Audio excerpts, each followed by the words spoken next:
Welcome back to the Gridiron Expert. We're continuing our Big Ten football predictions today, and our next team, the Michigan State Spartans. So it's really hard to believe that just 2 years ago, Michigan State was playing in the college football playoff. Right after that, though, they had a horrible 3-9 season last year. Started off the season 2-0, even had a road win at Notre Dame, and they lost 7 straight. Won a game in between there to finish 3-9, but it was just a terrible season for Michigan State. Really don't know what happened. I know they had some off-field issues this offseason a little bit last year, injuries. I really thought Tyler O'Connor at quarterback last year was the guy to replace Connor Cook. Ended up not being. They just had a really bad year. This year they returned 8 starters, 4 on offense and 4 on defense. So they're really the least experienced team in the Big Ten, especially after all the offseason things that happened back in the spring. So we'll have to see what happens with Michigan State this season. If you take an initial look at the schedule, the first half is definitely more favorable than the second half. So if they want to try to get back to a bowl game, they're going to have to win a lot in this first half. And I really do have faith in this team, though, even though they are not very experienced. Martin D'Antonio does not make the same mistake twice, and he usually isn't a coach that's going to have back-to-back bad years.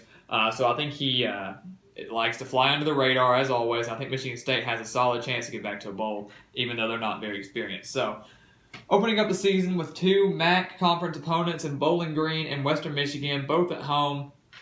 Shouldn't be a big deal for the Spartans. Had they been playing Western Michigan last year, I probably would have said for them to be more careful because, of course, last year they went 13-0, played with P.J. Fleck and a very good offense. But this year they lost P.J. Fleck, lost a lot of people on offense, including Corey Davis as a wide receiver. I think they're going to get the win over both of those opponents there. Shouldn't be a big deal. And hopefully that'll gives the Spartan team some confidence going into the season. Starting off 2-0 like they did last year. Hopefully they can straighten out any problems they have in those first 2 games and see what can happen. They're only 1 win away now from matching last year's win total, so that's obviously a good start. Bye week going into the Notre Dame game, which is at Michigan State. If you remember last year, they did defeat Notre Dame on the road. That was actually a really good game.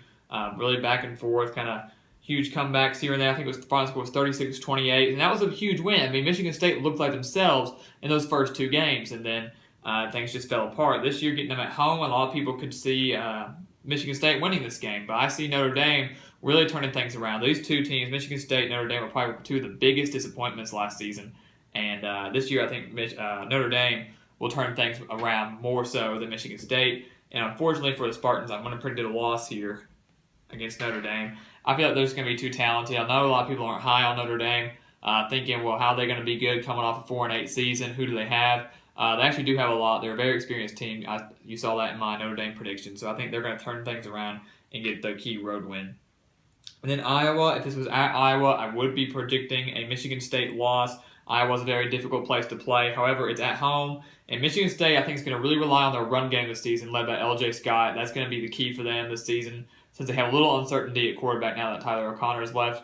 But with Iowa being at home and Iowa being a middle-of-the-pack Big Ten team this year, not the team we also saw 2 years ago when they played Michigan State for the Big Ten title, I am going to project a win for Michigan State over Iowa. And a key for that will probably be that it's at home. That's going to be a key for me, that they get the Iowa game at home, but that'll be a fun one to watch.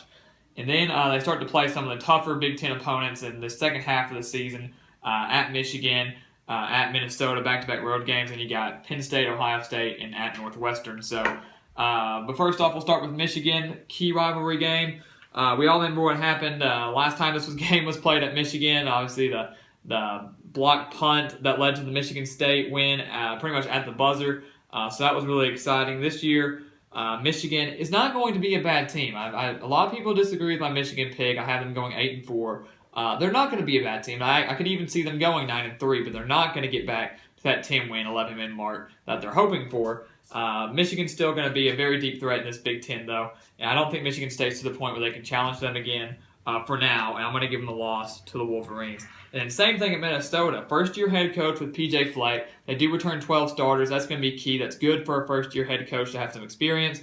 I really do have faith in him, and I think he's going to kind of take his row-the-boat method from Western Michigan up to Minnesota, and I think he's going to do a great job there. And with it being on the road, and with P.J. Fleck bringing that intensity, I think they're going to get the loss at Minnesota, unfortunately for the Spartans.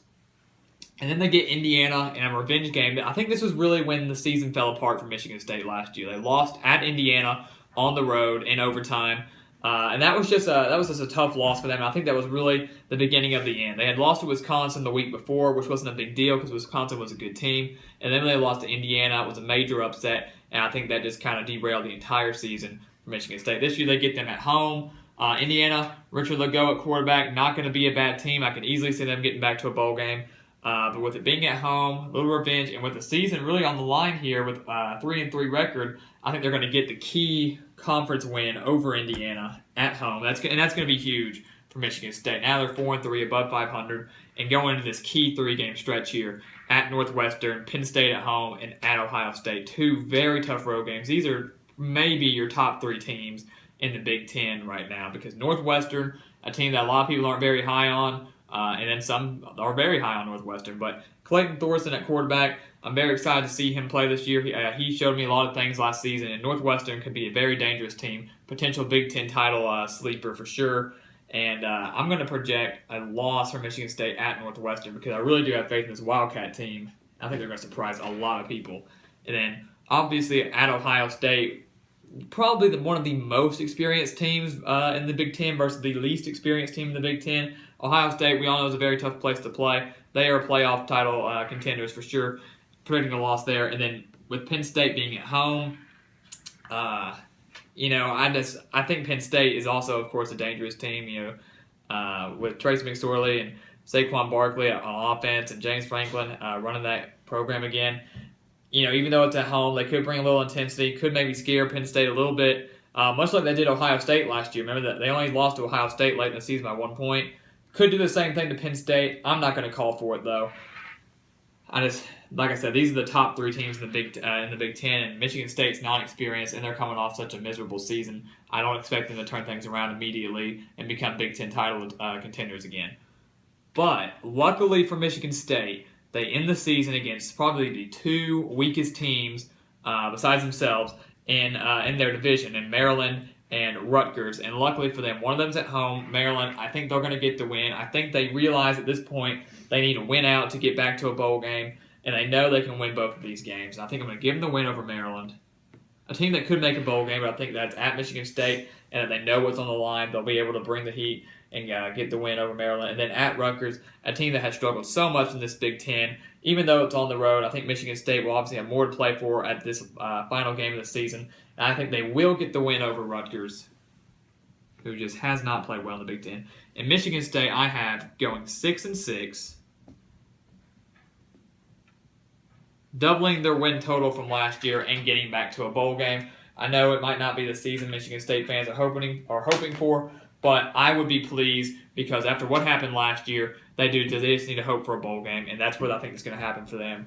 But the key stretch here is going to be those final 2 games because I think if they do lose all these 3 games against the toughest teams, they're going to have to win these 2 because the schedule is tough.